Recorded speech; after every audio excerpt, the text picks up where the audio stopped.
Bonsoir à tous. Alors une petite vidéo sur la suite et pas fin de ma batterie en termes de capacité totale et d'autonomie. Donc on va voir ça à la fin de la vidéo. Et je voulais commencer par un sujet qui revient souvent sur Facebook notamment, c'est la qualité de la peinture, hein. Des Tesla, je ferai probablement une vidéo à ce sujet beaucoup plus longue, mais là je voulais juste vous montrer pour commencer.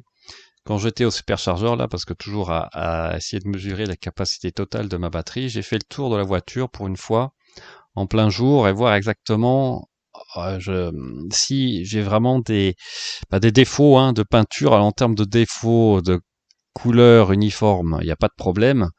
Par contre, vous allez voir qu'on va faire le tour. Bon, au niveau des panneaux, des portes, des pare-chocs, rien de particulier. Sachez que moi je la lave au rouleau, hein, ce qui n'est pas vraiment recommandé. Mais bon, avec le blanc, il faut savoir que la couleur blanc et la couleur rouge sont les seules qui sont multicouches, hein, chez Tesla, donc c'est bon à savoir.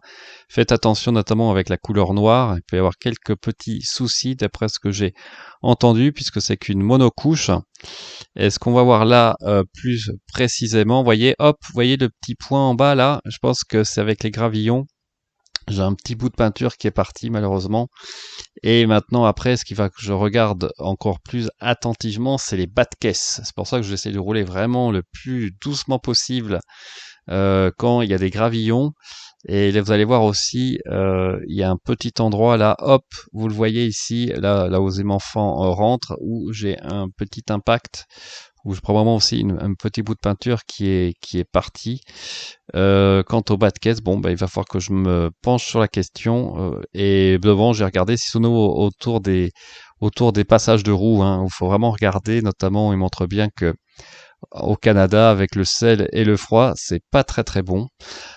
Au niveau de la batterie, alors j'ai contacté Tesla à Bâle, où j'avais demandé un rendez-vous pour leur dire que je voulais vérifier l'autonomie de ma batterie, et ils m'ont donné cette réponse intéressante, comme quoi, en ligne en tout cas, ils n'ont rien vu de particulier, que comme s'il n'y a pas de défaut technique, ça va me coûter au moins 105 francs suisses, au minimum.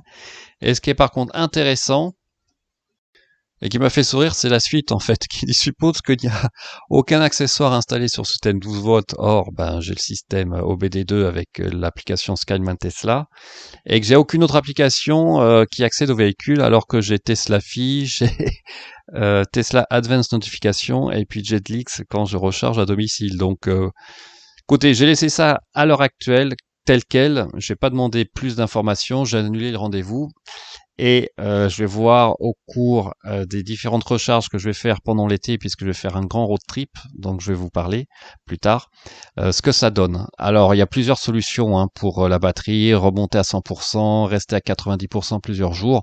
Alors là je voulais vous montrer, voilà, au départ j'avais mis à 86%, 15 minutes, vous voyez, il est à peu près 18h36, 46 pardon, quand j'ai commencé. Et après, j'ai mis à 100% au lieu de 90. Et vous voyez, il mettait 15 minutes pour arriver à 100%. Et il est 18h47. Et vous voyez, j'ai encore 25 kW de charge. Vous voyez la température du stator avant et arrière qui est très haute, hein, 60 et 71 degrés. Et regardez l'heure, 19h32.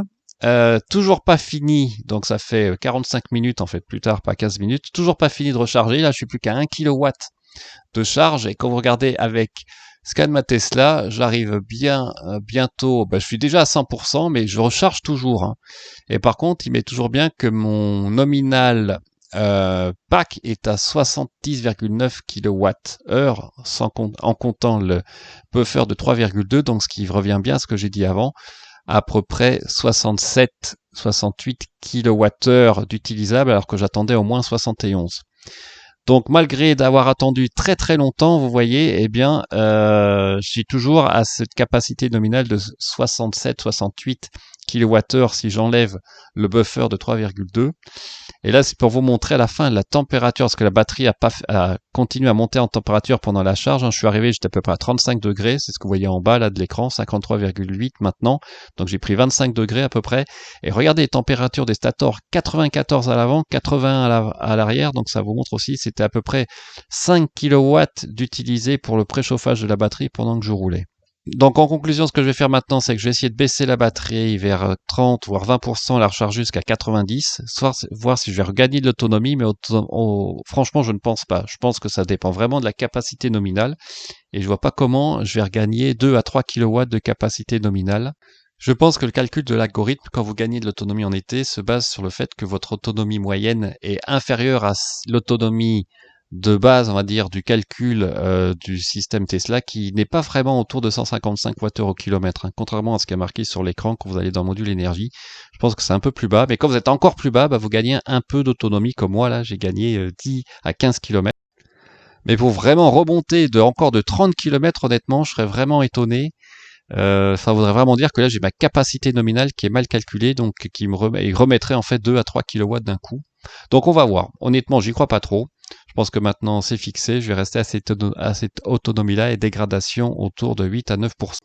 Donc concrètement, c'est même pas une dégradation que je devrais avoir autour de 60 000 km. C'est plutôt une dégradation que je devrais avoir autour de 100 000. Donc si ça reste comme ça pendant les 80 000 km qui viennent, écoutez, ça ira. Si ça continue à baisser, là, il va falloir vraiment que je discute avec Tesla, voir ce qu'on peut faire parce que pour moi là, il y aura quand même un problème. Voilà. J'espère que cette petite vidéo vous a plu.